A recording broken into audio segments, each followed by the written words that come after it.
the person said to me, I work in an establishment and I'm trying to take my leave and I want to take 2 weeks leave. And they're telling me, no, they cannot give me more than 1 week. I have a right to 3 weeks, but I need to take 2 weeks so I can properly rest. But HR is saying, no, you can only get 1 week at a time. But that wasn't what was stipulated in her offer letter. So in this case, what does she do?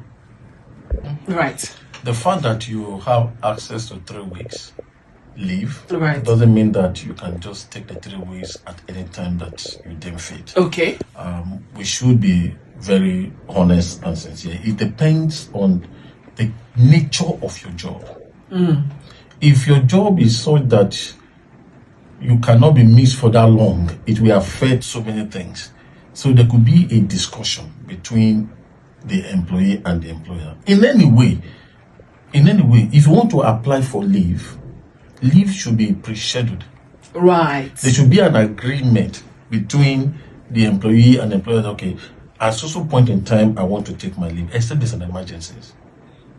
Now, the reason for that is so that both parties can work to ensure that there are no gaps even in your absence. Because if your absence is going to create a lot of disruption to the work process, then I can as well employ somebody else that's available to work in your absence.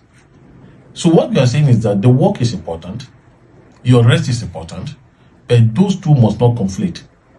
So the reason that employer might have said, I can't give you 2 weeks at a stretch, maybe the communication problem. It could be the communication, the way it was communicated.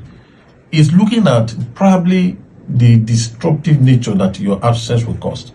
So why don't you plan for that leave? Ensure that there is a proper handing over. Ensure that you have groomed somebody that can take care of work within that your 2 weeks of absence. And say to management, I have this assistant, this person, somebody in my department, I've groomed him and he's able to stand in my state for 2 weeks. Right. And I'm very sure things will work without any problem.